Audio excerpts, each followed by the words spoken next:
Yo, what's happening? Look, so I'll be on my bummy shit right now. I gotta go get my day together and shit in a second. Me, I wear the beanie on the shit. These motherfuckers need to sponsor me too. It's no new thing. Just start telling motherfuckers to sponsor me. Well, I know I'm not even nowhere near that shit yet. Alright, listen. Like, share, subscribe, all that, right? Remember, I'm a funny motherfucker, but that don't mean I'm a joke. Alright, so that's my new thing. Listen, so we're gonna talk right now. We're gonna talk about something I talk about on Sly thing that we'd be doing. Part 4 coming up soon with that.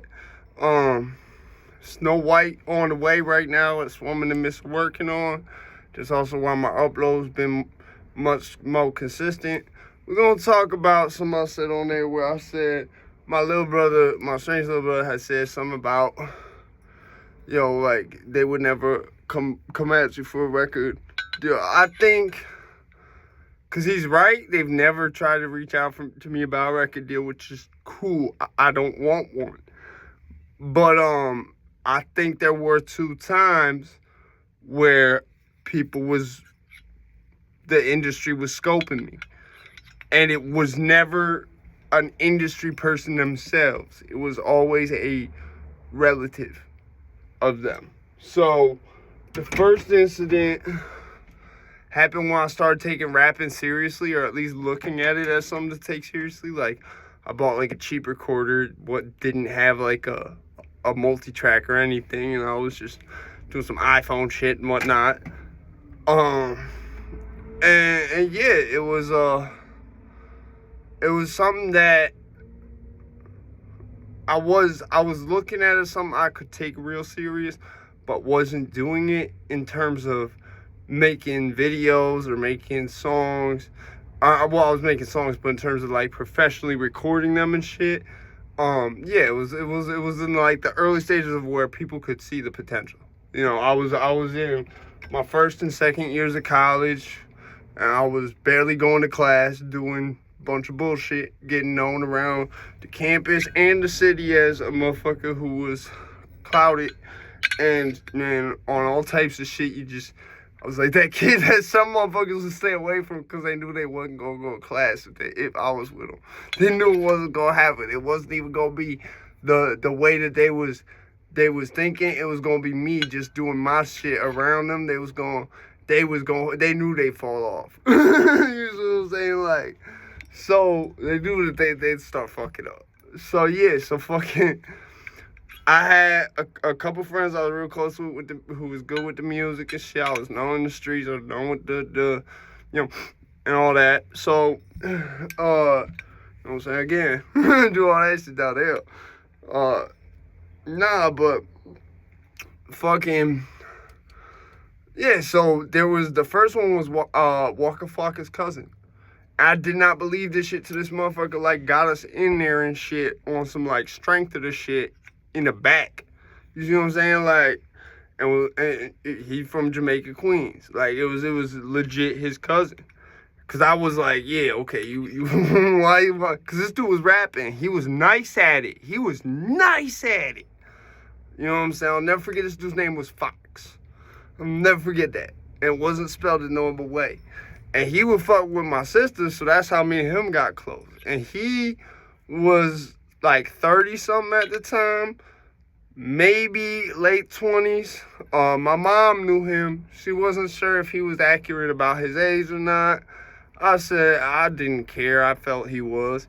My mom always been like that. She always been concerned. You know what I'm saying? Like, so yeah, like he lived in the town like they lived in, my parents, but he went to school in Waterbury. So that's how me and him got linked up, because I like, good, when I touched down there, I got someone out there. So yeah, he was who was really like pushing me with the shit. And he was doing actual releases and shit. Like, and they always say like there's usually if you are trying to get someone to hear your tape back in the day, right? It was always, there was a gatekeeper to the person, right? And that's why I think happened. I think it just was because there was actual shit there where it wasn't just like me being like, yo, just hear my tape. You know what I'm saying? Because I didn't have a tape out. I think someone saw the legit potential in me who was that type of person who was like, look, I just need to harness this right, get him in there, and then that's all everybody eating. You see what I'm saying? So that was the first time I think I was scouted, was when I was like 21 or 20 maybe. It was always at the points in my life, and I don't judge Fox if that was why he was there around me, but it was always at the points where I was at like the most impulsive stages of my life. Like, where I was just, you didn't know if I was going to pull up and slap hands with you. You didn't know if I was going to pull up Dustin and try to shoot at you over something that's supposed to be a fair exchange. You just didn't know. So fucking, yeah, yo, like, I was more than the wild card. Like, it was like a game of bad dice where the dice is like halfway loaded. So it's like, and they halfway loaded for ones. You know what I'm saying? Like, I'm dead serious. Like, that's the way the game was for me back then. I was very unpredictable and very impulsive, and it wasn't good. It really wasn't good. But that was the first time. And then there was that other time right before I went to prison. I think I was scouted again. Again, someone whose family member, right? This kid, his name was Trav. Popped up in the same town this dude Fox was in. Not Waterbury, that's where I met Fox at, but he was from this town called New Milford that's right next to Danbury. You see what I'm saying? So I was going and I was over there enough to where I, like, you know what I'm saying? That's where I wound up living at the time right before I went to prison. So it's like this kid, his uncle or some shit was Nas's manager. Nas manager back in the day. I don't think it was a current relationship, but at one point this dude was Nas manager, this kid's uncle. Never met the uncle. That motherfucker was like, yo, you want to go to a party at my uncle's mansion? You know, and at that point I was like, nah, I'm not doing no gay shit, man. We're not doing this. I'm not, no. Like, so I wound up fucking, whatever happened, I think the kid tried to do some grimy shit where he was trying to cheat on his girl, and my wife didn't like the shit, so she chased him out the apartment one day. I don't know. But we wound up not being cool with that kid after a minute. But, yeah, again, when I was at a very impulsive point in my life with this vase right here, I think I was scouted twice at two very impulsive points in my life. Like, that first point, especially where I was scouted by Walker Cousin, I think, that shit was on some shit where it was like, I was so unpredictable. Like, they always said, motherfuckers most likely to die or go to jail at the age of 21, 22. And right before that second time, a woman literally told my wife when we first met, she was like, yeah, he ain't gonna make it past 25 or 26.